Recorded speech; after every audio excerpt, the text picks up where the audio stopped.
سرخط خبرها مرگ 4 کودک در کوله یخبسته در تاجیکستان. آتش زدن قرآن بحث ترکیه و شویتسیا را گرم کرد. بلاگران تاجیک بیش از 1 میلیون سومونی انداز دادند.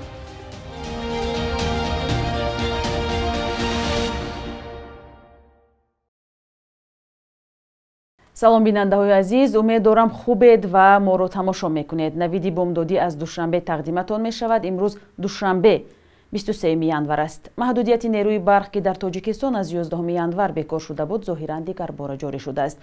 در 3 روز اخیر ساکنان از منطقه های گوناگون تاجیکستان به رادیو آزادی شکایت کردند که از ساعت 22 شب تا 5 صبح برق ندارند. مسئولان شرکت برق تاجیک تا هنوز در این مورد ابراز نظر نکردند. این نهاد روز 12 ینور در اعلامیه گفته بود که تمام گوشه‌های کشور را به محدودیت با نیروی برق تامین می‌کند. این تصمیم پس از آن اعلان شد که قرارداد نوی تاجیکستان با حکومت طالبان برای صادرات برق به افغانستان با واکنش‌های تند در شبکه‌های اجتماعی دچار شد.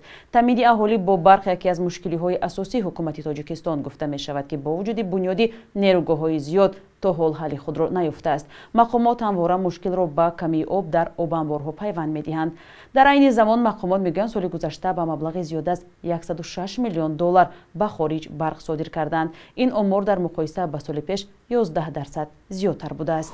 تظاهرات در شهر استکهلم بر ضد ترکیه و سعی شویتسیا برای پیوستن به ناتو از جمله با آتش زدن نسخه از کتاب قرآن سبب اوج گرفتن تنش بین دو کشور شد.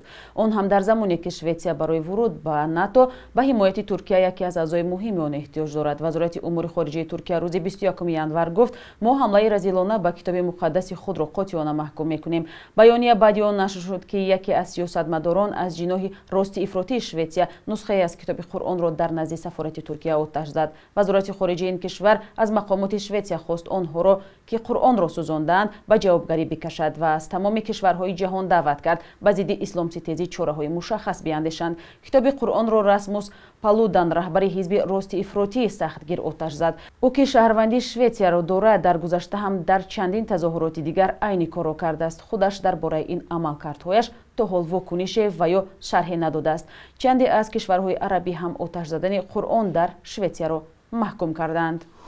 در نتیجه یک فاجعه در ولایت ختلون در جنوب تاجیکستان 3 کودک زیر آب یخ بسته مانده به هلاکت رسیدند. کمیته حالتهای فوق‌العاده روز 22 ینور با نشر بیانیه رسمی نوشت فاجعه شام 21 ینور در دهه غرابدره جماعت بالخاب ناحیه مومین‌آباد رخ داده است. به گفته مسئولان کمیته 3 پسر 2 نفرشان 5 و 1 4 ساله هنگام یخمالک در بالای آب انبار ده زیر یخ فرو رفته از سرما جان دادند. یکی از ساکنان ده به رادیو آزادی گفت یکی زیر پای 4 کودک به وزنشان تاب نآورده شکسته است و یکی از این طفلان زنده مانده است.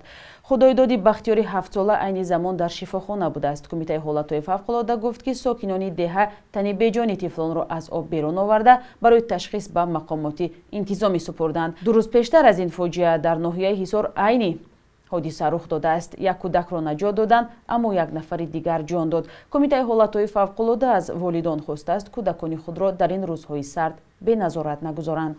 کمیته کار با زنان در تاجیکستان به قضیه پرسر و صدای عروس خوشدامن در اسفره واکنش کرد. مسئولانش روز 22 ینور با نشر چند عکس در شبکه‌های اجتماعی گفتند خوشدامنی را که در نوار برای بریده نان عروس را استنتاق میکرد دیدند.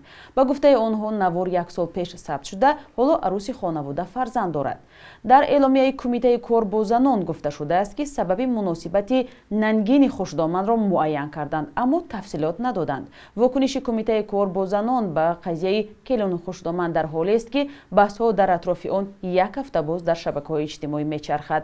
در این بحث‌ها بعضی از کاربران از کمیته زنان تنقید کردند که به چنین قضیه‌ها توجه و برای پیشگیری از جنجال در خانواده‌ها کاری نمی‌کند. یک مرکز ادبی در دوشنبه کتاب‌های پرخواننده جهان را به زبان تاجیکی ترجمه و نشر می‌کند. عبدالجلیل امان مدیر سازمان خیرات میگوید جامعه تاجیکستان در برابر کتاب‌های وطنی با کتاب‌های خوب جهانی نیز نیاز دارد. همکاری ما مولا رجب یوسفی با عبدالجلیل امان صحبت کرد و پاره از آن را با هم می‌بینیم. بسیاری‌ها در اول گمان می‌کنند که مرکز خیرات یک مرکز صرف تجارتی است، اما چنین نیست.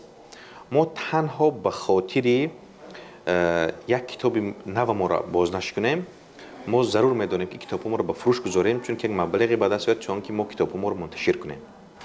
تیراژ کتاب‌های مرکز خیرات از 500 تا 1000 است و ما نیت داریم که سر از همین سال کتاب‌هایی که نشر میکنیم نه کم از 2000 نشر کنیم. آیا مرکز خرد تنها به ترجمه کتاب‌ها از زبان‌های خارجی مشغول است و یا اینکه کتاب‌های شاعران و نویسندگان داخلی کشور را هم نشر می‌کند؟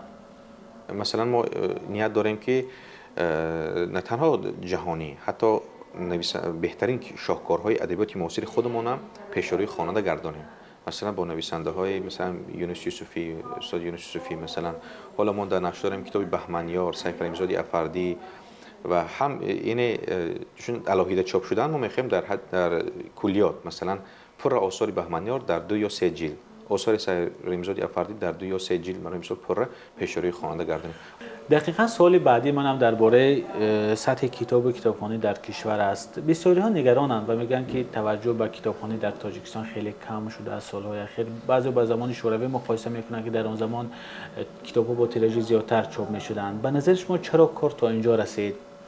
من فکر میکنم ترغیب فرهنگ کتاب کم است. ترغیب مثلا ببینید یک اشیا رو مثلا در اینقدر ترغیب میکنن، فرض کردیم یعنی تا به امروز ترغیب کتاب در ما معمول نشده است.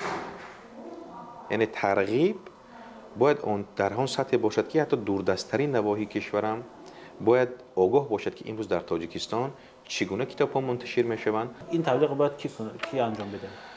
یکم اینکه همه اون نفرانی که دلشون به کتاب و کتابخوانی میسوزد آنها.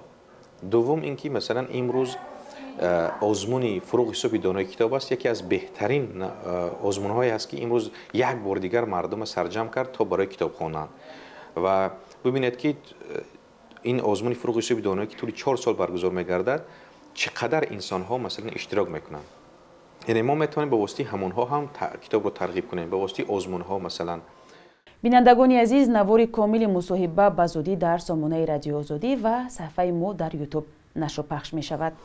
در یک سال گذشته در تاجیکستان 60 بلوگر را رسما ثبت نام کردند که نسبت به سال گذشته 35 نفر زیاد بوده است. به نوشته صدای مردم نشریه رسمی پارلمانی تاجیکستان، بلوگران در این مدت از درآمدهایشان در شبکه‌های اجتماعی و خصوص یوتیوب و اینستاگرام 1.3 میلیون سومانی مالیات یا انداز پرداختند. مقامات آن را کم میگویند چون باور دارند بلوگران تاجیک در یک سال گذشته در عموم زیاد از 29 میلیون سومانی درآمد گرفتند. تصدیق آن از منابع مستقل فعلا غیر امکان است. بعضی از بلوگرها ادعا دارند که برعکس درآمدی آنها کاهش یافته است. کمیته انداز گفته است در این مدت به 80 بلوگر برای ثبت نام آگاهی دادند. ثبت نام بلوگرها در تاجیکستان سال 2020 شروع شد. مقامات به این بخش زمانی توجه کردند که صفحه بلوگران به خاطر گرفتن درآمد افزود. بخش یک روزی تاریخ را همکاری ما خیرمان بقازاده تقدیم می‌کند که تحولات مهمترین و تاریخی 23 ینور را فرا می‌گیرد.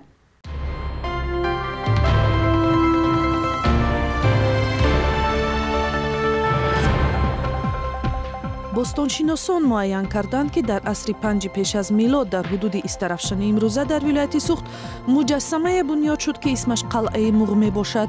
این یادگاری تاریخی را عبادتگاه یا آتشکده پیروان آیین زردشت می نامند که 12 قرن پیش از پهن شدن دین اسلام ارزی وجود کرده است. به باور تاریخ شناسان مجسمه تاریخی که احتمالاً از آن زمان تا کنون خیلی تغییر یافته است شاهد استیلای اسکندری مقدونی هم بوده است که در عصر 3 پیش از میلاد زیسته تا قلمروهای امروزه تاجیکستان آمده است. ساعت 5 صبح 23 ینور سال 1989 زمین در تاجیکستان سخت تکان خورد و دهه شراره ناحیه حصار تقریباً پر از زیر خاک و لای ماند. زلزله سنجان گفتند شدت جنبش زمین 6 تا 7 درجه ریختر را تشکیل داد. تپه بیش از 15 متری خاک بالای 10 منزل را برای ابد پوشاند. در این فاجعه مدهش تمامی 200 ساکن دهه شراره جان داد و تنها یک طفل گهواره بند نجات یافت. اسم این کودک را هم بعد فاجعه شراره گذاشتند. 23 ینور سال 2009 نشریه بریتانیایی گاردین نویسنده تاجیک تبار افغانستان خالد حسینی را مشهورترین مؤلف در جهان در سال 2008 نامید و اثرهایش باد پرکباز و هزار خورشید تابان را در فهرست 10گانه بهترین وارد کرد. قصه های نویسنده که ضد نابرابری و اشغالگری های ارتش شوروی و طالبان مبارزه برده است به 10 زبان ترجمه شده مورد استقبال فیلمسازان هالیوود هم گردید. بانک ملی تاجیکستان قربی پول ملی سومونی را در برابر اسعار خارجی برای امروز چنین تعیین کرده است.